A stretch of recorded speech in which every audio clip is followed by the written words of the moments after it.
ಓಂ ಶಾಂತಿ. ಇಂದಿನ ಪರಮಾತ್ಮನ ಮಹಾವಾಕ್ಯ ಮುರುಳಿ ದಿನಾಂಕ 9/11/2025. ಅವ್ಯಕ್ತ ಬಾಪ್ದಾದ ಮಧುಬನ ರಿವೈಸ್ 30/11/2007. ಸತ್ಯತೆ ಮತ್ತು ಪವಿತ್ರತೆಯ ಶಕ್ತಿಯನ್ನು ಸ್ವರೂಪದಲ್ಲಿ ಧಾರಣೆ ಮಾಡಿಕೊಂಡು ಬಾಲಕತನ ಮತ್ತು ಮಾಲೀಕತನದ ಬ್ಯಾಲೆನ್ಸ್ ಅನ್ನು ಇಟ್ಟುಕೊಳ್ಳಿ. ಇಂದು ಸತ್ಯ ತಂದೆ, ಸತ್ಯ ಶಿಕ್ಷಕ, ಸದ್ಗುರು ಆದಂತಹ ಪರಮಾತ್ಮ ತಂದೆ ನಾಲ್ಕೂ ಕಡೆ ಇರುವಂತಹ ಸತ್ಯ ಸ್ವರೂಪ ಆದಂತಹ ಮಕ್ಕಳನ್ನು ನೋಡುತ್ತಿದ್ದಾರೆ. ಶಕ್ತಿ ಸ್ವರೂಪ ಆದಂತಹ ಮಕ್ಕಳನ್ನು ನೋಡುತ್ತಿದ್ದಾರೆ. ಏಕೆಂದರೆ ಸತ್ಯತೆಯ ಶಕ್ತಿ ಸರ್ವಶ್ರೇಷ್ಠ ಆಗಿದೆ. ಈ ಸತ್ಯತೆಯ ಶಕ್ತಿಗೆ ಆಧಾರ ಸಂಪೂರ್ಣ ಪವಿತ್ರತೆಯಾಗಿದೆ. ಮನ, ವಚನ, ಕರ್ಮ, ಸಂಬಂಧ, ಸಂಪರ್ಕ, ಸ್ವಪ್ನದಲ್ಲೂ ಕೂಡ ಅಪವಿತ್ರತೆಯ ಹೆಸರೂ ಚಿಹ್ನೆ ಇರಬಾರದು. ಇಂತಹ ಪವಿತ್ರತೆಯನ್ನು ಧಾರಣೆ ಮಾಡಿಕೊಂಡಾಗ ಪ್ರತ್ಯಕ್ಷ ಸ್ವರೂಪದಲ್ಲಿ ಏನು ಕಾಣಿಸುತ್ತದೆ? ಇಂತಹ ಪವಿತ್ರ ಆತ್ಮರ ಚಲನೆ ಮತ್ತು ಚೆಹರೆಯಲ್ಲಿ ದಿವ್ಯತೆ ಸ್ಪಷ್ಟವಾಗಿ ಕಾಣಿಸುತ್ತದೆ. ಅವರ ನಯನದಲ್ಲಿ ಆತ್ಮಿಕ ಹೊಳಪು, ಚೆಹರೆಯಲ್ಲಿ ಸದಾ ಹರ್ಷಿತ ಮುಖತೆ ಮತ್ತು ಚಲನೆಯಲ್ಲಿ ಪ್ರತಿ ಹೆಜ್ಜೆಯಲ್ಲೂ ಪರಮಾತ್ಮ ತಂದೆಯ ಸಮಾನ ಕರ್ಮಯೋಗಿಗಳಾಗಿರುತ್ತಾರೆ. ಈ ಸಮಯದಲ್ಲಿ ನೀವೆಲ್ಲರೂ ಸತ್ಯ ತಂದೆಯ ಮೂಲಕ ಈ ರೀತಿ ಸತ್ಯವಾದಿಗಳಾಗಿದ್ದೀರಾ. ಜಗತ್ತಿನಲ್ಲಿ ಕೆಲವರು ತಮ್ಮನ್ನು ತಾವು ಸತ್ಯವಾದಿಗಳು ಎಂದು ಹೇಳಿಕೊಳ್ಳುತ್ತಾರೆ, ಸತ್ಯವನ್ನೇ ಹೇಳುತ್ತಾರೆ. ಆದರೆ ಸಂಪೂರ್ಣ ಪವಿತ್ರತೆಯೇ ಸತ್ಯವಾದ ಸತ್ಯತೆಯ ಶಕ್ತಿಯಾಗಿದೆ. ಸಂಗಮ ಯುಗದ ಈ ಸಮಯದಲ್ಲಿ ನೀವೆಲ್ಲರೂ ಆ ರೀತಿ ಪವಿತ್ರರಾಗುತ್ತಿದ್ದೀರಾ. ಈ ಸಂಗಮ ಯುಗದ ಸರ್ವಶ್ರೇಷ್ಠ ಪ್ರಾಪ್ತಿ ಅಂದರೆ ಸತ್ಯತೆಯ ಶಕ್ತಿ ಮತ್ತು ಪವಿತ್ರತೆಯ ಶಕ್ತಿಯಾಗಿದೆ. ಈ ಸತ್ಯತೆ ಮತ್ತು ಪವಿತ್ರತೆಯ ಶಕ್ತಿಯ ಪ್ರಾಪ್ತಿಯ ಆಧಾರದಿಂದ ಸತ್ಯಯುಗದಲ್ಲಿ ನೀವು ಬ್ರಾಹ್ಮಣರಿಂದ ದೇವತೆ ಆದಾಗ ನಿಮ್ಮ ಆತ್ಮ ಮತ್ತು ಶರೀರ ಎರಡೂ ಪವಿತ್ರ ಆಗಿರುತ್ತದೆ. ಸಂಪೂರ್ಣ ಸೃಷ್ಟಿ ಚಕ್ರದಲ್ಲಿ ಬೇರೆ ಯಾವ ಆತ್ಮರ ಆತ್ಮ ಮತ್ತು ಶರೀರ ಎರಡೂ ಪವಿತ್ರ ಆಗಿ ಇರಲು ಸಾಧ್ಯ ಇಲ್ಲ. ಜಗತ್ತಿನಲ್ಲಿರುವ ಅನ್ಯ ಆತ್ಮರ ಆತ್ಮ ಪವಿತ್ರ ಆದರೂ ಕೂಡ ಅವರಿಗೆ ಪವಿತ್ರ ಶರೀರ ಸಿಗುವುದಿಲ್ಲ. ಅಂದ ಮೇಲೆ ಇಂತಹ ಸಂಪೂರ್ಣ ಪವಿತ್ರತೆಯನ್ನು ಈ ಸಮಯದಲ್ಲಿ ನೀವೆಲ್ಲರೂ ಧಾರಣೆ ಮಾಡಿಕೊಳ್ಳುತ್ತಿದ್ದೀರಾ. ನೀವೀಗ ನಶೆಯಿಂದ ಹೇಳುತ್ತೀರಾ. ನಿಮ್ಮೆಲ್ಲರಿಗೂ ನೆನಪಿದೆ ತಾನೆ? ನೀವು ನಶೆಯಿಂದ ಏನೆಂದು ಹೇಳುತ್ತೀರಾ? ನೀವೇ ನೆನಪು ಮಾಡಿಕೊಳ್ಳಿ. ಎಲ್ಲರೂ ಮನಸ್ಸಿನಿಂದ ಹೇಳುತ್ತೀರಾ, ಅನುಭವದಿಂದ ಹೇಳುತ್ತೀರಾ. ಪವಿತ್ರತೆ ಅನ್ನುವುದು ನಮ್ಮ ಜನ್ಮಸಿದ್ಧ ಅಧಿಕಾರ ಆಗಿದೆ ಎಂದು. ಜನ್ಮಸಿದ್ಧ ಅಧಿಕಾರ ಸಹಜವಾಗಿ ಪ್ರಾಪ್ತಿಯಾಗುತ್ತದೆ. ಏಕೆಂದರೆ ಪವಿತ್ರತೆ ಅಥವಾ ಸತ್ಯತೆಯನ್ನು ಪ್ರಾಪ್ತಿ ಮಾಡಿಕೊಳ್ಳುವುದಕ್ಕೋಸ್ಕರ ನೀವೆಲ್ಲರೂ ಮೊದಲು ಸ್ವಯಂನ ಸತ್ಯ ಸ್ವರೂಪವನ್ನು ಅರ್ಥ ಮಾಡಿಕೊಂಡಿದ್ದೀರಾ. ಅಂದರೆ ಆತ್ಮವನ್ನು ಅರ್ಥ ಮಾಡಿಕೊಂಡಿದ್ದೀರಾ. ನಿಮ್ಮ ಸತ್ಯ ತಂದೆ, ಸತ್ಯ ಶಿಕ್ಷಕ, ಸದ್ಗುರುವನ್ನು ಗುರುತಿಸಿದ್ದೀರಾ. ಸತ್ಯ ತಂದೆ, ಸತ್ಯ ಶಿಕ್ಷಕ, ಸದ್ಗುರುವಿನ ಪರಿಚಯ ಸಿಕ್ಕಿದೆ ಮತ್ತು ಸತ್ಯ ತಂದೆ, ಸತ್ಯ ಶಿಕ್ಷಕ, ಸದ್ಗುರುವನ್ನು ನೀವು ಪಡೆದುಕೊಂಡಿದ್ದೀರಾ. ಎಲ್ಲಿಯವರೆಗೂ ತಮ್ಮ ಸತ್ಯ ಸ್ವರೂಪವನ್ನು ಅರ್ಥ ಮಾಡಿಕೊಳ್ಳುವುದಿಲ್ಲವೋ ಅಥವಾ ಸತ್ಯ ತಂದೆಯನ್ನು ಅರ್ಥ ಮಾಡಿಕೊಳ್ಳುವುದಿಲ್ಲವೋ ಅಲ್ಲಿಯವರೆಗೂ ಸಂಪೂರ್ಣ ಪವಿತ್ರತೆಯ ಶಕ್ತಿ ಅಥವಾ ಸತ್ಯತೆಯ ಶಕ್ತಿ ಧಾರಣೆ ಆಗಲು ಸಾಧ್ಯ ಇಲ್ಲ. ಅಂದ ಮೇಲೆ ನೀವೆಲ್ಲರೂ ಸತ್ಯತೆ ಮತ್ತು ಪವಿತ್ರತೆಯ ಶಕ್ತಿಯ ಅನುಭವಿಗಳಾಗಿದ್ದೀರಾ. ಎಲ್ಲರೂ ಅನುಭವಿಗಳಾಗಿದ್ದೀರಾ ತಾನೆ? ಅನುಭವಿಗಳಾಗಿದ್ದೀರಾ ತಾನೆ? ಜಗತ್ತಿನ ಜನ ಅನುಭವಿಗಳಾಗಲು ಪ್ರಯತ್ನವನ್ನು ಪಡುತ್ತಿದ್ದಾರೆ. ಆದರೆ ಯಥಾರ್ಥ ರೂಪದಲ್ಲಿ ತಮ್ಮ ಸ್ವಯಂನ ಸ್ವರೂಪವನ್ನು ಅರ್ಥ ಮಾಡಿಕೊಳ್ಳದೇ ಇರುವ ಕಾರಣ ಸತ್ಯ ತಂದೆಯ ಯಥಾರ್ಥ ಸ್ವರೂಪವನ್ನು ಅರ್ಥ ಮಾಡಿಕೊಳ್ಳಲು ಅವರಿಗೆ ಸಾಧ್ಯ ಆಗಿಲ್ಲ. ಮತ್ತು ನೀವೆಲ್ಲರೂ ಈ ಸಮಯದಲ್ಲಿ ನಿಮ್ಮ ಅನುಭವದ ಮೂಲಕ ಪವಿತ್ರತೆಯನ್ನು ಈ ರೀತಿ ಸಹಜವಾಗಿ ನಿಮ್ಮದನ್ನಾಗಿ ಮಾಡಿಕೊಂಡಿದ್ದೀರಾ. ಈ ಪವಿತ್ರತೆಯನ್ನು ಧಾರಣೆ ಮಾಡಿಕೊಂಡಿರುವ ಕಾರಣ ಸಮಯಕ್ಕನುಸಾರವಾಗಿ ದೇವತಾ ಪದವಿಯನ್ನು ಪಡೆದುಕೊಂಡಾಗ ಪವಿತ್ರತೆ ಸ್ವಾಭಾವಿಕ ಸಂಸ್ಕಾರ ಆಗಿರುತ್ತದೆ. ದೇವತಾ ಪದವಿಯನ್ನು ಪಡೆದುಕೊಂಡಾಗ ಪವಿತ್ರತೆ ನಿಮ್ಮ ಸ್ವಭಾವ ಆಗಿರುತ್ತದೆ ಮತ್ತು ಪವಿತ್ರತೆ ಸ್ವಾಭಾವಿಕವಾಗಿ ನಿಮ್ಮ ಜೀವನದಲ್ಲಿ ಇರುತ್ತದೆ. ಇಂತಹ ಸ್ವಾಭಾವಿಕ ಸಂಸ್ಕಾರದ ಅನುಭವವನ್ನು ನೀವೆಲ್ಲರೂ ಪ್ರಾಪ್ತಿ ಮಾಡಿಕೊಳ್ಳುತ್ತೀರಾ. ಅಂದ ಮೇಲೆ ಚೆಕ್ ಮಾಡಿಕೊಳ್ಳಿ.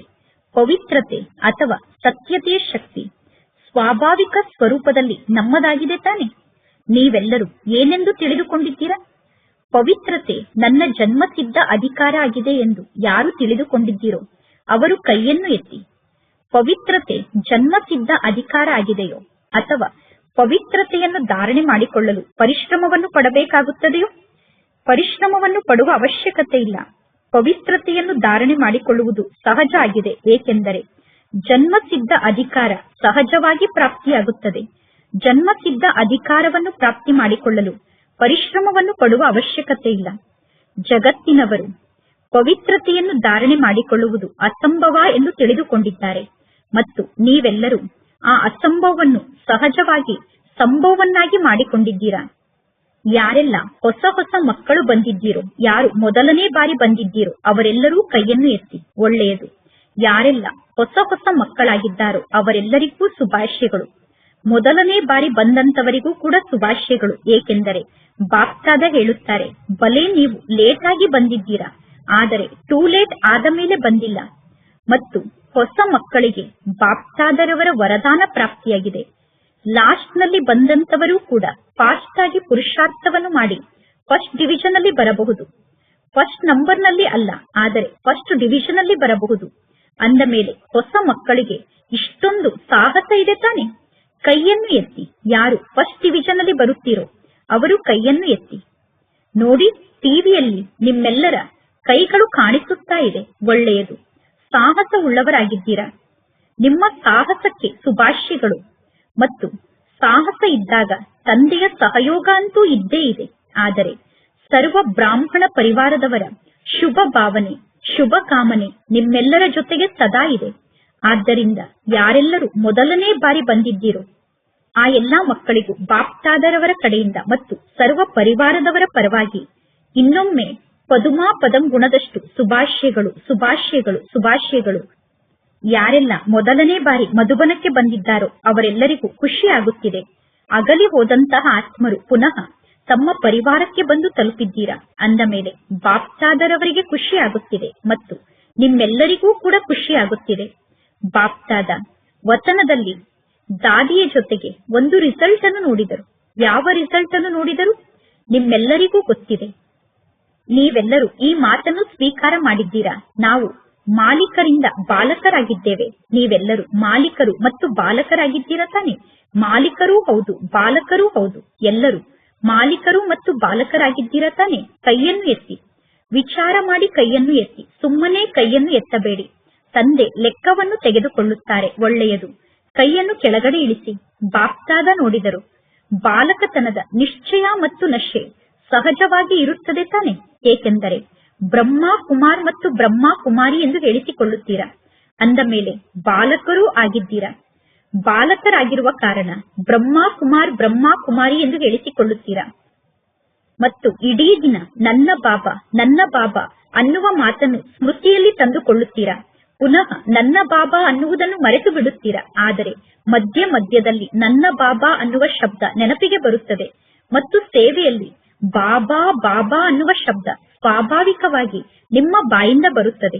ಒಂದು ವೇಳೆ ಬಾಬಾ ಅನ್ನುವ ಶಬ್ದ ನಿಮ್ಮ ಬಾಯಿಂದ ಬರದೇ ಇದ್ದರೆ ಜ್ಞಾನದ ಪ್ರಭಾವ ಯಾರ ಮೇಲೂ ಆಗಲು ಸಾಧ್ಯ ಇಲ್ಲ. ಅಂದ ಮೇಲೆ ಏನೆಲ್ಲ ಸೇವೆಯನ್ನು ಮಾಡುತ್ತೀರೋ, ಭಾಷಣವನ್ನು ಮಾಡುತ್ತೀರೋ, ಕೋರ್ಸ್ ಅನ್ನು ಕೊಡುತ್ತೀರೋ, ಭಿನ್ನ ಭಿನ್ನ ಟಾಪಿಕ್ ನ ಬಗ್ಗೆ ಜ್ಞಾನವನ್ನು ಹೇಳುತ್ತೀರೋ, ಸತ್ಯ ಸೇವೆಯ ಪ್ರತ್ಯಕ್ಷ ಸ್ವರೂಪ ಅಥವಾ ಸತ್ಯ ಸೇವೆಯ ಪ್ರತ್ಯಕ್ಷ ಪ್ರಮಾಣ ಅಂದರೆ ಕೇಳುವಂತವರು ಅನುಭವವನ್ನು ಮಾಡಬೇಕು. ನಾನು ಬಾಬಾರವರ ಮಗು ಆಗಿದ್ದೇನೆ. ಅವರ ಬಾಯಿಂದ ಬಾಬಾ ಬಾಬಾ ಅನ್ನುವ ಶಬ್ದ ಬರಬೇಕು. ಇಲ್ಲಿ ಯಾವುದೋ ಒಂದು ಶಕ್ತಿ ಇದೆ ಎಂದು ಅವರು ಹೇಳಬಾರದು. ಈ ಜ್ಞಾನ ಒಳ್ಳೆಯ ಜ್ಞಾನ ಆಗಿದೆ ಎಂದು ಹೇಳಬಾರದು. ಆದರೆ ಅವರು ಇಲ್ಲಿರುವ ತಂದೆ ನನ್ನ ಬಾಬಾ ಆಗಿದ್ದಾರೆ ಎಂದು ಅನುಭವ ಮಾಡಬೇಕು. ಇದಕ್ಕೆ ಸೇವೆಯ ಪ್ರತ್ಯಕ್ಷ ಫಲ ಎಂದು ಕರೆಯಲಾಗುತ್ತದೆ. ಅಂದ ಮೇಲೆ ಬಾಲಕತನದ ನಶೆ ಅಥವಾ ನಿಶ್ಚಯ ಮಕ್ಕಳಲ್ಲಿ ಚೆನ್ನಾಗಿ ಇರುತ್ತದೆ. ಆದರೆ ಮಾಲೀಕತನದ ನಿಶ್ಚಯ ಮತ್ತು ನಶೆ ನಂಬರ್ ವಾರಾಗಿ ಇರುತ್ತದೆ. ಪ್ರತ್ಯಕ್ಷದಲ್ಲಿ ನಿಮ್ಮ ಚಲನೆ ಮತ್ತು ಚೆಹರೆಯ ಮೂಲಕ ಬಾಲಕತನ ಮತ್ತು ಮಾಲೀಕತನದ ನಶೆ ಕೆಲವೊಮ್ಮೆ ಕಾಣಿಸುತ್ತದೆ, ಕೆಲವೊಮ್ಮೆ ಕಡಿಮೆ ಕಾಣಿಸುತ್ತದೆ. ವಾಸ್ತವದಲ್ಲಿ ನೀವೆಲ್ಲರೂ ಡಬ್ಬಲ್ ಮಾಲೀಕರಾಗಿದ್ದೀರಾ. ಒಂದನೆಯದಾಗಿ ಪರಮಾತ್ಮ ತಂದೆಯ ಖಜಾನೆಗೆ ಮಾಲೀಕರಾಗಿದ್ದೀರಾ. ಎಲ್ಲರೂ ಮಾಲೀಕರಾಗಿದ್ದೀರಾ ತಾನೆ? ಖಜಾನೆಗೆ ಮಾಲೀಕರಾಗಿದ್ದೀರಾ ತಾನೆ? ಮತ್ತು ಪರಮಾತ್ಮ ತಂದೆ ಎಲ್ಲರಿಗೂ ಒಂದೇ ರೀತಿ ಖಜಾನೆಯನ್ನು ಕೊಟ್ಟಿದ್ದಾರೆ. ಕೆಲವರಿಗೆ ಲಕ್ಷದಷ್ಟು ಖಜಾನೆಯನ್ನು, ಕೆಲವರಿಗೆ 1000ದಷ್ಟು ಖಜಾನೆಯನ್ನು ತಂದೆ ಕೊಟ್ಟಿಲ್ಲ. ಎಲ್ಲಾ ಮಕ್ಕಳಿಗೂ ಪರಮಾತ್ಮ ತಂದೆ ಬೇಹದ್ದಿನ ಖಜಾನೆಯನ್ನು ಕೊಟ್ಟಿದ್ದಾರೆ. ಏಕೆಂದರೆ ಪರಮಾತ್ಮ ತಂದೆಯ ಬಳಿ ಬೇಹದ್ದಿನ ಖಜಾನೆ ಇದೆ, ತಂದೆಯ ಬಳಿ ಕಡಿಮೆ ಖಜಾನೆ ಇಲ್ಲ. ಅಂದ ಮೇಲೆ ಬಾಪ್ತಾದ ಎಲ್ಲರಿಗೂ ಸರ್ವ ಖಜಾನೆಯನ್ನು ಕೊಟ್ಟಿದ್ದಾರೆ ಮತ್ತು ಒಂದೇ ರೀತಿ ಖಜಾನೆಯನ್ನು ಕೊಟ್ಟಿದ್ದಾರೆ ಮತ್ತು ಒಂದೇ ಸಮಾನವಾಗಿ ಖಜಾನೆಯನ್ನು ಕೊಟ್ಟಿದ್ದಾರೆ. ಮತ್ತು ಎರಡನೆಯದಾಗಿ ಸ್ವರಾಜ್ಯಕ್ಕೂ ಕೂಡ ನೀವು ಮಾಲೀಕರಾಗಿದ್ದೀರಾ. ಆದ್ದರಿಂದ ಬಾಪ್ತಾದ ನಶೆಯಿಂದ ಹೇಳುತ್ತಾರೆ, ನನ್ನ ಒಂದೊಂದು ಮಗು ರಾಜ ಮಗು ಆಗಿದೆ. ನೀವೆಲ್ಲರೂ ರಾಜ ಮಕ್ಕಳಾಗಿದ್ದೀರಾ ತಾನೆ? ಪ್ರಜೆಗಳಂತೂ ಅಲ್ಲ ತಾನೆ? ರಾಜಯೋಗಿಗಳಾಗಿದ್ದೀರಾ ತಾನೆ? ಪ್ರಜಾಯೋಗಿಗಳಂತೂ ಅಲ್ಲ ತಾನೆ? ರಾಜಯೋಗಿಗಳಾಗಿದ್ದೀರಾ ತಾನೆ? ಅಂದ ಮೇಲೆ ಸ್ವರಾಜ್ಯಕ್ಕೆ ಮಾಲೀಕರಾಗಿದ್ದೀರಾ. ಆದರೆ ಬಾಪ್ತಾದ ದಾದಿಯರ ಜೊತೆಗೆ ಮಕ್ಕಳ ರಿಸಲ್ಟ್ ಅನ್ನು ನೋಡಿದರು. ಮಕ್ಕಳಿಗೆ ಎಷ್ಟು ಜಾಸ್ತಿ ಬಾಲಕತನದ ನಶೆ ಇರುತ್ತದೆಯೋ ಅಷ್ಟು ಮಾಲೀಕತನದ ನಶೆ ಇರುವುದಿಲ್ಲ. ಮಾಲೀಕತನದ ನಶೆ ಮಕ್ಕಳಲ್ಲಿ ಕಡಿಮೆ ಇದೆ. ಏಕೆ? ಒಂದು ವೇಳೆ ಸ್ವರಾಜ್ಯಕ್ಕೆ ಮಾಲೀಕರಾದಂತಹ ನಶೆ ಸದಾ ಇದ್ದರೆ ಮಧ್ಯ ಮಧ್ಯದಲ್ಲಿ ಏನೆಲ್ಲ ವಿಘ್ನಗಳು ಅಥವಾ ಸಮಸ್ಯೆಗಳು ಬರುತ್ತದೆಯೋ ಆ ವಿಘ್ನ ಅಥವಾ ಆ ಸಮಸ್ಯೆ ಬರಲು ಸಾಧ್ಯ ಇಲ್ಲ. ನೋಡಿದಾಗ ನಮ್ಮೆಲ್ಲರಿಗೂ ಗೊತ್ತಾಗುತ್ತದೆ, ಸಮಸ್ಯೆ ಅಥವಾ ವಿಘ್ನ ಬರಲು ಆಧಾರ ವಿಶೇಷವಾಗಿ ಮನಸ್ಸಾಗಿದೆ. ಮನಸ್ಸಿನ ಚಂಚಲತೆಯಿಂದ ಸಮಸ್ಯೆ ಅಥವಾ ವಿಘ್ನ ಬರುತ್ತದೆ. ಆದ್ದರಿಂದ ಬಾಪ್ತಾದ ಮನ್ಮನಾಭವ ಅನ್ನುವ ಮಹಾಮಂತ್ರವನ್ನು ಕೊಟ್ಟಿದ್ದಾರೆ. ತನ್ಮನಾಭವ ಎಂದು ಹೇಳುವುದಿಲ್ಲ, ಧನ್ಮನಾಭವ ಎಂದು ಹೇಳುವುದಿಲ್ಲ, ಮನ್ಮನಾಭವ ಎಂದು ಹೇಳಲಾಗುತ್ತದೆ. ಅಂದ ಮೇಲೆ ಒಂದು ವೇಳೆ ಸ್ವರಾಜ್ಯಕ್ಕೆ ಮಾಲೀಕರಾಗಿದ್ದೀರಾ ತಾನೆ? ಸ್ವರಾಜ್ಯಕ್ಕೆ ಮಾಲೀಕರಾಗಿದ್ದೀರಾ ಅಂದ ಮೇಲೆ ಮನಸ್ಸಿಗೆ ಮಾಲೀಕರಾಗಿಲ್ಲ ಏನು? ಸ್ವರಾಜ್ಯಕ್ಕೆ ಮಾಲೀಕರು ಅಂದ ಮೇಲೆ ಮನಸ್ಸಿಗೂ ಮಾಲೀಕರಾಗಿರಬೇಕು. ಮನಸ್ಸು ನಿಮ್ಮ ಕರ್ಮಚಾರಿಯಾಗಿದೆ. ಮನಸ್ಸು ರಾಜ ಅಲ್ಲ. ರಾಜ ಅಂದರೆ ಅಧಿಕಾರಿ. ಅಧೀನ ಆದಂತವರಿಗೆ ರಾಜ ಎಂದು ಹೇಳಲು ಸಾಧ್ಯ ಇಲ್ಲ. ಅಧೀನ ಆದಂತವರು ರಾಜ ಎಂದು ಹೇಳಿಸಿಕೊಳ್ಳುವುದಿಲ್ಲ. ಅಂದ ಮೇಲೆ ರಿಸಲ್ಟ್ ನಲ್ಲಿ ತಂದೆ ಏನನ್ನು ನೋಡಿದರು? ಮನಸ್ಸಿಗೆ ಮಾಲೀಕರಾಗುವಂತಹ ಮಾತಿನಲ್ಲಿ ನಾನು ರಾಜ್ಯ ಅಧಿಕಾರಿ ಮಾಲೀಕ ಆಗಿದ್ದೇನೆ ಅನ್ನುವ ಸ್ಮೃತಿ ಕಡಿಮೆ ಇರುತ್ತದೆ. ಅಂದರೆ ಈ ಆತ್ಮಿಕ ಸ್ಥಿತಿ ಕಡಿಮೆ ಇರುತ್ತದೆ. ಸದಾ ಆತ್ಮಿಕ ಸ್ಥಿತಿ ಇರುವುದಿಲ್ಲ. ಇದು ಮೊದಲನೇ ಪಾಠ ಆಗಿದೆ. ನೀವೆಲ್ಲರೂ ಮೊದಲು ಯಾವ ಪಾಠವನ್ನು ಕಲಿತಿದ್ದೀರಾ? ಇಲ್ಲಿ ಮೊದಲು ಯಾವ ಪಾಠವನ್ನು ನಿಮ್ಮೆಲ್ಲರಿಗೂ ಕಲಿಸಲಾಗಿದೆ? ನಾನು ಆತ್ಮ ಆಗಿದ್ದೇನೆ ಅನ್ನುವುದು ಮೊದಲನೇ ಪಾಠ ಆಗಿದೆ. ಪರಮಾತ್ಮ ತಂದೆಯ ಪಾಠ ಎರಡನೇ ನಂಬರ್ನ ಪಾಠ ಆಗಿದೆ. ಆದರೆ ಮೊದಲನೇ ಪಾಠ ಆತ್ಮನಾದ ನಾನು ಮಾಲೀಕನಾಗಿದ್ದೇನೆ, ಆತ್ಮನಾದ ನಾನು ರಾಜ ಆಗಿದ್ದೇನೆ. ಈ ಎಲ್ಲಾ ಕರ್ಮೇಂದ್ರಿಯಕ್ಕೂ ಆತ್ಮನಾದ ನಾನು ಅಧಿಕಾರಿಯಾಗಿದ್ದೇನೆ. ನಾನು ಶಕ್ತಿಶಾಲಿ ಆತ್ಮನಾಗಿದ್ದೇನೆ. ಸರ್ವ ಶಕ್ತಿಗಳು ಆತ್ಮನಾದ ನನ್ನ ನಿಜ ಗುಣ ಆಗಿದೆ. ಅಂದ ಮೇಲೆ ಬಾಪ್ತಾದ ನೋಡಿದರು, ನಾನು ಯಾರಾಗಿದ್ದೇನೆ, ನಾನು ಹೇಗಿದ್ದೇನೆ ಅನ್ನುವುದನ್ನು ಸ್ವಾಭಾವಿಕ ಸ್ವರೂಪದಲ್ಲಿ ಸ್ಮೃತಿಯಲ್ಲಿ ಇಟ್ಟುಕೊಂಡು ವ್ಯವಹಾರವನ್ನು ಮಾಡಬೇಕು. ಇದನ್ನು ಸ್ವಾಭಾವಿಕ ಸ್ವರೂಪದಲ್ಲಿ ಸ್ಮೃತಿಯಲ್ಲಿ ಇಟ್ಟುಕೊಂಡು ಜೀವನವನ್ನು ನಡೆಸಬೇಕು. ನಿಮ್ಮ ಚೆಹರೆಯ ಮೂಲಕ ಸ್ವಾಭಾವಿಕವಾಗಿ ಈ ಅನುಭವ ಆಗಬೇಕು. ಸಮಸ್ಯೆಯಿಂದ ದೂರ ಆಗುವ ಮಾತಿನ ಕಡೆ ಗಮನ ಇರಬೇಕು. ಕೇವಲ ನಾನು ಆತ್ಮ ಅಲ್ಲ, ಆದರೆ ನಾನು ಎಂತಹ ಆತ್ಮ ಆಗಿದ್ದೇನೆ? ಒಂದು ವೇಳೆ ನಾನು ಮಾಸ್ಟರ್ ಸರ್ವಶಕ್ತಿವಂತ ಆತ್ಮ ಅನ್ನುವುದನ್ನು ಸ್ಮೃತಿಯಲ್ಲಿ ಇಟ್ಟುಕೊಂಡರೆ ಆತ್ಮದ ಮುಂದೆ ಸಮಸ್ಯೆ ಅಥವಾ ವಿಘ್ನಕ್ಕೆ ಬರಲು ಶಕ್ತಿಯೇ ಇರುವುದಿಲ್ಲ. ನೀವು ಮಾಸ್ಟರ್ ಸರ್ವಶಕ್ತಿವಂತ ಆತ್ಮ ಅನ್ನುವ ಸ್ಮೃತಿಯಲ್ಲಿ ಇದ್ದರೆ ಮಾಸ್ಟರ್ ಸರ್ವಶಕ್ತಿವಂತ ಆತ್ಮರ ಸಮ್ಮುಖಕ್ಕೆ ಸಮಸ್ಯೆ ಅಥವಾ ವಿಘ್ನ ಬರಲು ಸಾಹಸವನ್ನು ಮಾಡುವುದಿಲ್ಲ. ಈಗ ರಿಸಲ್ಟ್ ನಲ್ಲಿ ಯಾವುದಾದರೂ ಒಂದು ವಿಘ್ನ ಅಥವಾ ಸಮಸ್ಯೆ ಕಾಣಿಸುತ್ತಿದೆ, ನಿಮ್ಮೆಲ್ಲರಿಗೂ ಗೊತ್ತಿದೆ. ಆದರೆ ನಿಮ್ಮ ಚೆಹರೆ ಮತ್ತು ಚಲನೆಯ ಮೂಲಕ ನಿಶ್ಚಯದ ಪ್ರತ್ಯಕ್ಷ ಸ್ವರೂಪ ಆದಂತಹ ಆತ್ಮಿಕ ನಶೆ ಇನ್ನೂ ಜಾಸ್ತಿ ಪ್ರತ್ಯಕ್ಷ ಆಗಬೇಕು. ಅದಕ್ಕೋಸ್ಕರ ಈ ಮಾಲೀಕತನದ ನಶೆಯನ್ನು ಬಾರಿ ಬಾರಿಗೂ ಚೆಕ್ ಮಾಡಿಕೊಳ್ಳಿ. 1 ಸೆಕೆಂಡಿನ ಮಾತಾಗಿದೆ. ಚೆಕ್ ಮಾಡಿಕೊಳ್ಳುವುದು 1 ಸೆಕೆಂಡಿನ ಮಾತಾಗಿದೆ. ಕರ್ಮವನ್ನು ಮಾಡುತ್ತಾ ಯಾವುದೇ ಕಾರ್ಯವನ್ನು ಆರಂಭ ಮಾಡುತ್ತಿದ್ದರೂ ಕೂಡ ಕಾರ್ಯವನ್ನು ಆರಂಭ ಮಾಡುವಂತಹ ಸಮಯದಲ್ಲಿ ಚೆಕ್ ಮಾಡಿಕೊಳ್ಳಿ. ಮಾಲೀಕತನದ ಅಧಿಕಾರವುಳ್ಳಂತಹ ಆತ್ಮ ಆಗಿ ಕರ್ಮೇಂದ್ರಿಯದ ಮೂಲಕ ಕರ್ಮವನ್ನು ಮಾಡಿಸುವಂತಹ ನಿಯಂತ್ರಣಾ ಶಕ್ತಿ ಉಳ್ಳಂತಹ ಆತ್ಮ ಎಂದು ತಿಳಿದುಕೊಂಡು, ಆಳುವಂತಹ ಶಕ್ತಿ ಉಳ್ಳಂತಹ ಆತ್ಮ ಎಂದು ತಿಳಿದುಕೊಂಡು, ಅಂದರೆ ರೂಲಿಂಗ್ ಪವರ್ ಇರುವಂತಹ ಆತ್ಮ ಎಂದು ತಿಳಿದುಕೊಂಡು ಕಾರ್ಯವನ್ನು ನಾನು ಪ್ರಾರಂಭ ಮಾಡಿದೆ ತಾನೆ, ಅಥವಾ ಸಾಧಾರಣ ರೂಪದಲ್ಲಿ ಕಾರ್ಯವನ್ನು ನಾನು ಪ್ರಾರಂಭ ಮಾಡಿದೆನು ಎಂದು ಚೆಕ್ ಮಾಡಿಕೊಳ್ಳಬೇಕು. ನಾನು ಮಾಲೀಕ ಆಗಿದ್ದೇನೆ ಅನ್ನುವ ಸ್ಮೃತಿ ಸ್ವರೂಪದ ಸ್ಥಿತಿಯಲ್ಲಿ ಸ್ಥಿತಾಗಿ ಕಾರ್ಯವನ್ನು ಆರಂಭ ಮಾಡುವುದಕ್ಕೂ ಸಾಧಾರಣ ಸ್ಥಿತಿಯ ಮೂಲಕ ಕಾರ್ಯವನ್ನು ಆರಂಭ ಮಾಡುವುದಕ್ಕೂ ಬಹಳಷ್ಟು ಅಂತರ ಇದೆ. ಹೇಗೆ ಹದ್ದಿನ ಪದವಿಯನ್ನು ಪಡೆದುಕೊಂಡಿರುವಂತಹ ಆತ್ಮರು ತಮ್ಮ ಕಾರ್ಯವನ್ನು ಮಾಡುತ್ತಾರೆ. ಆದರೆ ಕಾರ್ಯವನ್ನು ಮಾಡುವುದಕ್ಕೋಸ್ಕರ ಮೊದಲು ಸೀಟ್ನಲ್ಲಿ ಸೆಟ್ ಆಗುತ್ತಾರೆ. ಸೀಟ್ನಲ್ಲಿ ಸೆಟ್ ಆಗಿ ನಂತರ ಕಾರ್ಯವನ್ನು ಆರಂಭ ಮಾಡುತ್ತಾರೆ. ಅದೇ ರೀತಿ ಮಾಲೀಕತನದ ಸ್ವರಾಜ್ಯಕ್ಕೆ ಅಧಿಕಾರಿಯಾದಂತಹ ಸೀಟ್ನಲ್ಲಿ ಸೆಟ್ ಆಗಿ ನಂತರ ನೀವು ಕಾರ್ಯವನ್ನು ಆರಂಭ ಮಾಡಿ. ಈ ಮಾಲೀಕತನದ ಅಧಿಕಾರದ ಚೆಕ್ಕಿಂಗ್ ಅನ್ನು ಇನ್ನೂ ಜಾಸ್ತಿ ವೃದ್ಧಿ ಮಾಡಿಕೊಳ್ಳಿ. ಮತ್ತು ಈ ಮಾಲೀಕತನದ ಅಧಿಕಾರದ ಸಂಕೇತವೇ ಆಗಿದೆ. ಸದಾ ಪ್ರತಿಯೊಂದು ಕಾರ್ಯದಲ್ಲೂ ಡಬಲ್ ಲೈಟ್ ಸ್ಥಿತಿಯ ಅನುಭವ ಆಗುವುದು ಮತ್ತು ಖುಷಿಯ ಅನುಭವ ಆಗುವುದು ಮತ್ತು ರಿಸಲ್ಟ್ ನಲ್ಲಿ ಸಫಲತೆಯನ್ನು ಸಹಜವಾಗಿ ಅನುಭವ ಮಾಡುವುದು. ಇಲ್ಲಿಯವರೆಗೂ ಕೆಲವೊಂದು ಸ್ಥಾನದಲ್ಲಿ ಮಕ್ಕಳು ಅಧಿಕಾರಿಗಳಾಗುವ ಬದಲು ಅಧೀನರಾಗಿ ಬಿಡುತ್ತಾರೆ. ಅಧೀನತೆಯ ಸಂಕೇತವಾಗಿ ಏನು ಕಾಣಿಸುತ್ತದೆ? ಅಧೀನರಾದಾಗ ನಿಮ್ಮಲ್ಲಿ ಯಾವ ಲಕ್ಷಣ ಕಾಣಿಸುತ್ತದೆ? ಅಧೀನರಾದಾಗ ಬಾರಿ ಬಾರಿಗೂ ಹೇಳುತ್ತೀರಾ, ನನ್ನ ಸಂಸ್ಕಾರ ಈ ರೀತಿ ಇದೆ, ನಾನು ಬಯಸುತ್ತಿಲ್ಲ, ಆದರೆ ನನ್ನ ಸಂಸ್ಕಾರವೇ ಈ ರೀತಿ ಇದೆ, ಇದು ನನ್ನ ಸ್ವಭಾವ ಆಗಿದೆ ಎಂದು ಬಾಪ್ತಾದ ಮೊದಲೇ ತಿಳಿಸಿದ್ದಾರೆ. ಯಾವ ಸಮಯದಲ್ಲಿ ಇದು ನನ್ನ ಸಂಸ್ಕಾರ, ಇದು ನನ್ನ ಸ್ವಭಾವ ಎಂದು ಹೇಳುತ್ತೀರೋ ಆ ಸಮಯದಲ್ಲಿ ಆ ದುರ್ಬಲತೆಯ ಸಂಸ್ಕಾರವನ್ನು ನಿಮ್ಮ ಸಂಸ್ಕಾರವನ್ನಾಗಿ ಮಾಡಿಕೊಳ್ಳುತ್ತೀರಾ. ದುರ್ಬಲತೆಯ ಸಂಸ್ಕಾರ ನನ್ನ ಸಂಸ್ಕಾರ ಆಗಿದೆಯೇನು? ಇದು ರಾವಣನ ಮಧ್ಯದ ಸಂಸ್ಕಾರ ಆಗಿದೆ. ಇದು ರಾವಣನ ಕೊಡುಗೆ ಆಗಿದೆ. ರಾವಣನ ಕೊಡುಗೆಯನ್ನು ನನ್ನದು ಎಂದು ಹೇಳುವುದು ತಪ್ಪಾಗಿದೆ. ನಿಮ್ಮ ಸಂಸ್ಕಾರ ಅಂದರೆ ತಂದೆಯ ಸಂಸ್ಕಾರವೇ ಆಗಿದೆ. ಯಾವುದು ಪರಮಾತ್ಮ ತಂದೆಯ ಸಂಸ್ಕಾರ ಆಗಿದೆಯೋ ಅದೇ ನಿಮ್ಮ ಸಂಸ್ಕಾರ ಆಗಿದೆ. ಆ ಸಮಯದಲ್ಲಿ ವಿಚಾರವನ್ನು ಮಾಡಿ.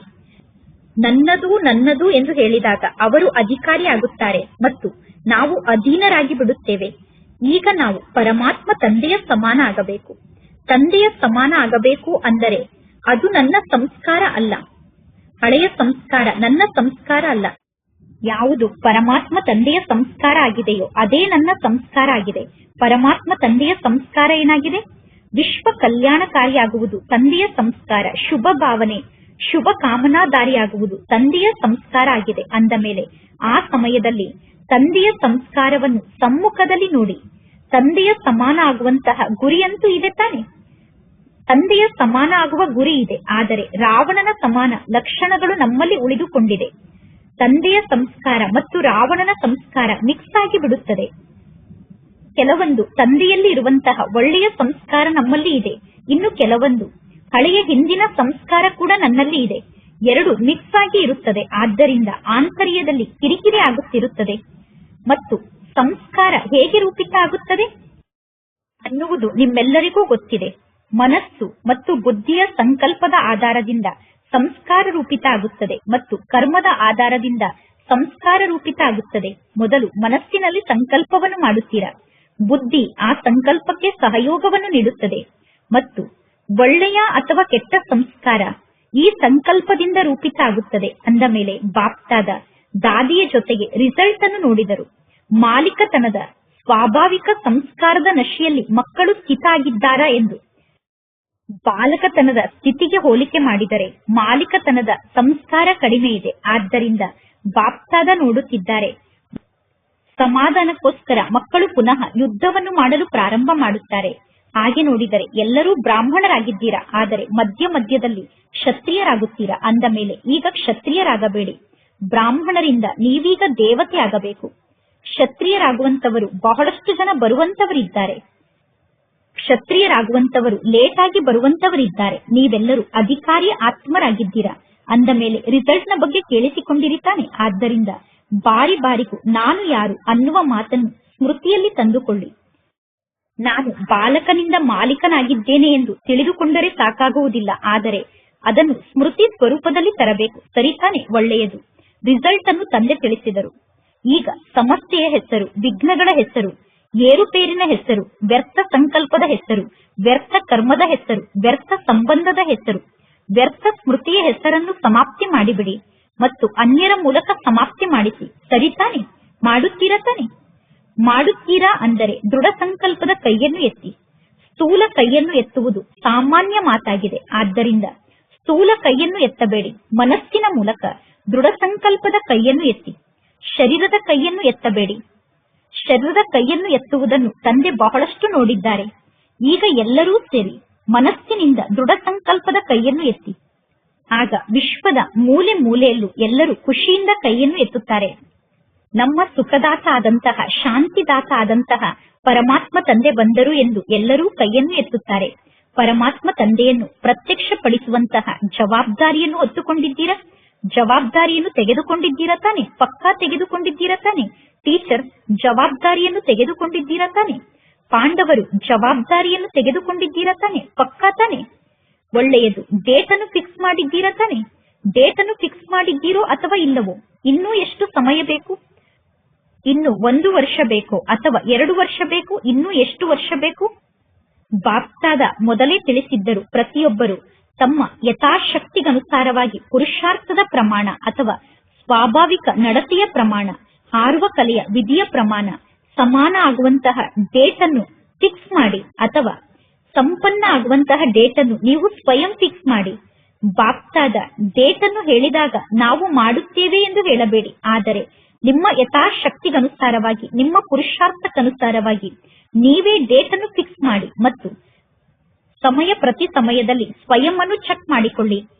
ವರ್ತಮಾನ ಸಮಯಕ್ಕನುಸಾರವಾಗಿ ನನ್ನ ಮನಸ್ಸಿನ ಸ್ಥಿತಿಯಲ್ಲಿ ಎಷ್ಟು ಪ್ರೋಗ್ರೆಸ್ ಇದೆ, ವಾಣಿಯ ಸ್ಥಿತಿಯಲ್ಲಿ ಎಷ್ಟು ನಾನು ಮುಂದೆ ಹೋಗುತ್ತಿದ್ದೇನೆ, ಸಂಬಂಧ ಸಂಪರ್ಕದ ಸ್ಥಿತಿಯಲ್ಲಿ ಎಷ್ಟು ಮುಂದುವರಿಯುತ್ತಿದ್ದೇನೆ ಎಂದು ಚೆಕ್ ಮಾಡಿಕೊಳ್ಳಿ. ಏಕೆಂದರೆ ಡೇಟ್ ಅನ್ನು ಫಿಕ್ಸ್ ಮಾಡಿದಾಗ ಸ್ವತಃ ನಿಮಗೆ ಆ ಮಾತಿನ ಕಡೆ ಗಮನ ಇರುತ್ತದೆ. ಇನ್ನು ಎಲ್ಲಾ ಕಡೆಯಿಂದ, ಅಂದರೆ 4 ಕಡೆಯಿಂದ ಎಲ್ಲಾ ಮಕ್ಕಳ ಸಂದೇಶ ಕೂಡ ತಂದೆಗೆ ಬಂದು ತಲುಪಿದೆ, ಇಮೇಲ್ಗಳು ಕೂಡ ಬಂದು ತಲುಪಿದೆ. ಅಂದ ಮೇಲೆ ನಿಮ್ಮ ಇಮೇಲ್ ಬಾಪ್ತಾದರವರಿಗೆ ನಂತರ ಬಂದು ತಲುಪುತ್ತದೆ. ಅದಕ್ಕಿಂತ ಮೊದಲೇ ನಿಮ್ಮ ಮನಸ್ಸಿನ ಸಂಕಲ್ಪ ಬಾಪ್ತಾದರವರಿಗೆ ಇಮೇಲ್ನ ರೂಪದಲ್ಲಿ ಬಂದು ತಲುಪುತ್ತದೆ. ಮನಸ್ಸಿನ ಸಂಕಲ್ಪದ ಇಮೇಲ್ ಬಹಳ ತೀವ್ರಗತಿಯಿಂದ ಬಂದು ತಲುಪುವ ಇಮೇಲ್ ಆಗಿದೆ. ಮನಸ್ಸಿನ ಸಂಕಲ್ಪ ಮೊದಲೇ ಬಂದು ತಲುಪುತ್ತದೆ. ಅಂದ ಮೇಲೆ ಯಾರೆಲ್ಲ ತಂದೆಗೆ ನೆನಪು ಪ್ರೀತಿಯನ್ನು ತಿಳಿಸಿದ್ದೀರೋ, ನಿಮ್ಮ ಸ್ಥಿತಿಯ ಸಮಾಚಾರವನ್ನು ತಿಳಿಸಿದ್ದೀರೋ, ನಿಮ್ಮ ಸೇವೆಯ ಸಮಾಚಾರವನ್ನು ಕಳಿಸಿದ್ದೀರೋ, ಆ ಎಲ್ಲಾ ಮಕ್ಕಳ ನೆನಪು ಪ್ರೀತಿಯನ್ನು ತಂದೆ ಸ್ವೀಕಾರ ಮಾಡಿದರು. ಎಲ್ಲರೂ ಬಹಳ ಚೆನ್ನಾಗಿ ಉತ್ಸಾಹದಿಂದ ನೆನಪು ಪ್ರೀತಿಯನ್ನು ಕಳಿಸಿದ್ದೀರಾ. ಅಂದ ಮೇಲೆ ಬಾಪ್ತಾದ ಎಲ್ಲಾ ಮಕ್ಕಳಿಗೂ, ಬಲೆ ವಿದೇಶದಲ್ಲಿ ಇರಬಹುದು, ದೇಶದಲ್ಲಿ ಇರಬಹುದು, ಎಲ್ಲಾ ಮಕ್ಕಳಿಗೂ ರಿಟರ್ನ್ ನಲ್ಲಿ ನೆನಪು ಪ್ರೀತಿ ಮತ್ತು ಮನಸ್ಸಿನ ಆಶೀರ್ವಾದದ ಸಹಿತವಾಗಿ ಪ್ರೀತಿ ಮತ್ತು ಶಕ್ತಿಯ ಕಿರಣವನ್ನು ನೀಡುತ್ತಿದ್ದಾರೆ. ಒಳ್ಳೆಯದು. ಎಲ್ಲವನ್ನೂ ಕೂಡ ಕೇಳಿಸಿಕೊಂಡಿದ್ದೀರಾ? ಹೇಗೆ ಕೇಳುವುದು ಸಹಜ ಎಂದು ಅನುಭವ ಆಗುತ್ತದೆಯೋ ಅದೇ ರೀತಿ ಕೇಳುವುದರ ಜೊತೆಗೆ ಕೇಳುವುದರಿಂದ ದೂರಾಗಿ ಮಧುರ ಶಾಂತಿಯ ಸ್ಥಿತಿಯಲ್ಲಿ ಸ್ಥಿತ ಆಗುವಂತಹ ಅನುಭವ ಯಾವಾಗ ಬೇಕೋ ಆಗ ಆಗಬೇಕು. ಎಷ್ಟು ಸಮಯ ಬೇಕೋ ಅಷ್ಟು ಸಮಯ ಆಗಬೇಕು. ಎಷ್ಟು ಸಮಯ ಬೇಕೋ ಅಷ್ಟು ಸಮಯದವರೆಗೂ ಮಾಲೀಕರಾಗಬೇಕು. ಅದರಲ್ಲೂ ವಿಶೇಷವಾಗಿ ಮೊದಲು ಮನಸ್ಸಿಗೆ ಮಾಲೀಕರಾಗಬೇಕು. ಆದ್ದರಿಂದ ಮನಸ್ಸನ್ನು ಗೆದ್ದರೆ ಜಗತ್ತನ್ನೇ ಗೆದ್ದಂತೆ ಎಂದು ಹೇಳಲಾಗುತ್ತದೆ. ಅಂದ ಮೇಲೆ ನೀವೆಲ್ಲರೂ ಕೇಳಿಸಿಕೊಂಡಿದ್ದೀರಾ, ನೋಡಿದ್ದೀರಾ. ಆತ್ಮ ರಾಜ ಆಗಿ ಮನಸ್ಸು, ಬುದ್ಧಿ, ಸಂಸ್ಕಾರವನ್ನು ತನ್ನ ನಿಯಂತ್ರಣದಲ್ಲಿ ಇಟ್ಟುಕೊಳ್ಳಲು ಸಾಧ್ಯ ತಾನೆ? ಮನಸ್ಸು, ಬುದ್ಧಿ ಮತ್ತು ಸಂಸ್ಕಾರ ಮೂರಕ್ಕೂ ಮಾಲೀಕರಾಗಿ ಆರ್ಡರ್ ಅನ್ನು ಕೊಡಿ. ಮಧುರ ಶಾಂತಿಯ ಅನುಭವವನ್ನು ಮಾಡಿ. ಆರ್ಡರ್ ಅನ್ನು ಕೊಟ್ಟ ತಕ್ಷಣ ಅಧಿಕಾರಿ ಆಗುವ ಕಾರಣ 3 ಆರ್ಡರ್ನಂತೆ ನಡೆಯುತ್ತದೆ. ಮನಸ್ಸು, ಬುದ್ಧಿ, ಸಂಸ್ಕಾರ 3 ನಿಮ್ಮ ಆರ್ಡರ್ನಲ್ಲಿ ಇರುತ್ತದೆ. ಈಗೀಗ ಅಧಿಕಾರಿಯ ಸ್ಥಿತಿಯಲ್ಲಿ ಸ್ಥಿತ ಆಗಿಬಿಡಿ. ಬಾಪ್ತಾದ ಡ್ರಿಲ್ ಅನ್ನು ಮಾಡಿಸಿದರು. ಒಳ್ಳೆಯದು. 4 ಕಡೆ ಇರುವಂತಹ ಸದಾ ಸ್ವಮಾನಧಾರಿ ಆದಂತಹ, ಸತ್ಯತೆಯ ಶಕ್ತಿ ಸ್ವರೂಪ ಆದಂತಹ, ಪವಿತ್ರತೆಯ ಸಿದ್ಧಿ ಸ್ವರೂಪ ಆದಂತಹ, ಸದಾ ಅಚಲ ಅಡೋಲ ಸ್ಥಿತಿಯ ಅನುಭವವನ್ನು ಮಾಡುವಂತಹ ಅನುಭವಿ ಆದಂತಹ ಸ್ವಪರಿವರ್ತಕ ಆತ್ಮರು ಮತ್ತು ಸದಾ ವಿಶ್ವ ಪರಿವರ್ತಕ ಆತ್ಮರು ಸದಾ ಅಧಿಕಾರದ ಸ್ಮೃತಿಯ ಮೂಲಕ ಸರ್ವ ಆತ್ಮರಿಗೂ ತಂದೆಯ ಮೂಲಕ ಅಧಿಕಾರವನ್ನು ಪ್ರಾಪ್ತಿ ಮಾಡಿಸುವಂತಹ 4 ಕಡೆ ಇರುವಂತಹ ಬಾಪ್ತಾದರವರ ಅದೃಷ್ಟವಂತ ಆತ್ಮರಿಗೆ, ಬಾಪ್ತಾದರವರ ಪ್ರಿಯ ಆತ್ಮರಿಗೆ ಬಾಪ್ತಾದರವರ ನೆನಪು ಪ್ರೀತಿ ಸ್ವೀಕಾರ ಆಗಲಿ ಮತ್ತು ಮನಸ್ಸಿನ ಆಶೀರ್ವಾದವನ್ನು ಸ್ವೀಕಾರ ಮಾಡಿ. ಮತ್ತು ಬಾಪ್ತಾದರವರ ಮಧುರಾತಿ ಮಧುರ ಮಕ್ಕಳಿಗೆ ನಮಸ್ತೆ. ಆತ್ಮಿಕ ತಂದೆಗೆ ಆತ್ಮಿಕ ಮಕ್ಕಳ ನೆನಪು ಪ್ರೀತಿ ಹಾಗೂ ನಮಸ್ತೆ ನಮಸ್ತೆ ನಮಸ್ತೆ. ಇಂದಿನ ವರದಾನ ಆಗಿದೆ. ಸ್ವಯಂ ಅನ್ನು ಸ್ವಯಂ ಪರಿವರ್ತನೆ ಮಾಡಿಕೊಂಡು ವಿಶ್ವಕ್ಕೆ ಆಧಾರ ಮೂರ್ತಿ ಆಗುವಂತಹ ಶ್ರೇಷ್ಠ ಪದವಿಗೆ ಅಧಿಕಾರಿಯಾಗಿ ಶ್ರೇಷ್ಠ ಪದವಿಯನ್ನು ಪಡೆದುಕೊಳ್ಳುವುದಕ್ಕೋಸ್ಕರ ಬಾಪ್ತಾದ ಮಕ್ಕಳಿಗೆ ಇದೇ ಶಿಕ್ಷಣವನ್ನು ನೀಡುತ್ತಾರೆ. ಮಕ್ಕಳೇ, ಸ್ವಯಂ ಅನ್ನು ಪರಿವರ್ತನೆ ಮಾಡಿಕೊಳ್ಳಿ. ಸ್ವಯಂ ಅನ್ನು ಪರಿವರ್ತನೆ ಮಾಡಿಕೊಳ್ಳುವ ಬದಲು ಪರಿಸ್ಥಿತಿಯನ್ನು ಪರಿವರ್ತನೆ ಮಾಡುವ ಬಗ್ಗೆ ವಿಚಾರವನ್ನು ಮಾಡುತ್ತೀರಾ? ಅಥವಾ ಅನ್ಯ ಆತ್ಮರನ್ನು ಪರಿವರ್ತನೆ ಮಾಡಲು ವಿಚಾರವನ್ನು ಮಾಡುತ್ತೀರಾ? ಅಥವಾ ಅನ್ಯ ಆತ್ಮರನ್ನು ಪರಿವರ್ತನೆ ಮಾಡುವ ಸಂಕಲ್ಪ ಬರುತ್ತದೆ. ಪರಿಸ್ಥಿತಿಯನ್ನು ಪರಿವರ್ತನೆ ಮಾಡುವ ಸಂಕಲ್ಪ ಬರುತ್ತದೆ. ನನಗೆ ಈ ರೀತಿ ಪರಿಹಾರ ಸಿಗಬೇಕು ಎಂದು ವಿಚಾರ ಮಾಡುತ್ತೀರಾ. ಈ ರೀತಿ ಸಹಯೋಗ ಸಿಗಬೇಕು, ಆಶ್ರಯ ಸಿಗಬೇಕು, ಆಗ ನಾನು ಪರಿವರ್ತನೆ ಆಗಲು ಸಾಧ್ಯ ಎಂದು ಹೇಳುತ್ತೀರಾ. ಈ ರೀತಿ ಯಾವುದಾದರೂ ಒಂದು ಆಧಾರದಿಂದ ನೀವು ಪರಿವರ್ತನೆ ಆದರೆ ಪದವಿ ಕೂಡ ಅದೇ ಆಧಾರದಿಂದ ಸಿಗುತ್ತದೆ. ಏಕೆಂದರೆ ಎಷ್ಟು ಜಾಸ್ತಿ ಆಧಾರವನ್ನು ಇಟ್ಟುಕೊಳ್ಳುತ್ತೀರೋ, ಎಷ್ಟು ಜಾಸ್ತಿ ಮಾತನ್ನು ಆಧಾರವನ್ನಾಗಿ ಮಾಡಿಕೊಳ್ಳುತ್ತೀರೋ, ಅಷ್ಟು ಜಮಾದ ಖಾತೆ ಶೇರ್ಸ್ನ ರೂಪದಲ್ಲಿ ಹಂಚಲ್ಪಡುತ್ತದೆ. ಆದ್ದರಿಂದ ಸ್ವಯಂ ಅನ್ನು ಪರಿವರ್ತನೆ ಮಾಡಿಕೊಳ್ಳಬೇಕು ಅನ್ನುವ ಗುರಿ ಸದಾ ಇರಬೇಕು. ನಾನು ಸ್ವಯಂ ವಿಶ್ವಕ್ಕೆ ಆಧಾರ ಮೂರ್ತಿಯಾಗಿದ್ದೇನೆ ಅನ್ನುವ ಸ್ಮೃತಿ ಸದಾ ಇರಬೇಕು. ಇಂದಿನ ಸ್ಲೋಗನ್ ಆಗಿದೆ, ಸಂಘಟನೆಯಲ್ಲಿ ಉಮಂಗ್, ಉತ್ಸಾಹ ಮತ್ತು ಶ್ರೇಷ್ಠ ಸಂಕಲ್ಪದ ಆಧಾರದಿಂದ ಸಫಲತೆ ಪ್ರಾಪ್ತಿಯಾಗೇ ಬಿಟ್ಟಿದೆ. ಇಂದಿನ ಅವ್ಯಕ್ತ ಸೂಚನೆಯಾಗಿದೆ, ಅಶರೀರಿ ಸ್ಥಿತಿ ಅಥವಾ ವಿದೇಹಿ ಸ್ಥಿತಿಯ ಅಭ್ಯಾಸವನ್ನು ವೃದ್ಧಿ ಮಾಡಿಕೊಳ್ಳಿ. ಹೇಗೆ ಯಾರಾದರೂ ದುರ್ಬಲರಾಗಿದ್ದರೆ ಅವರಲ್ಲಿ ಶಕ್ತಿಯನ್ನು ತುಂಬುವುದಕ್ಕೋಸ್ಕರ ಅವರಿಗೆ ಗ್ಲುಕೋಸ್ ಅನ್ನು ಏರಿಸುತ್ತಾರೆ.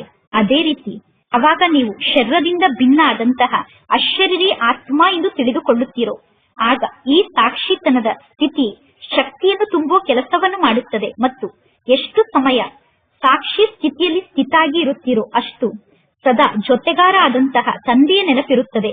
ಮತ್ತು ಜೊತೆಗಾರ ಆದಂತಹ ತಂದೆ ಸದಾ ನಮ್ಮ ಜೊತೆಗೆ ಇರುತ್ತಾರೆ. ಒಳ್ಳೆಯದು. ಓಂ ಶಾಂತಿ.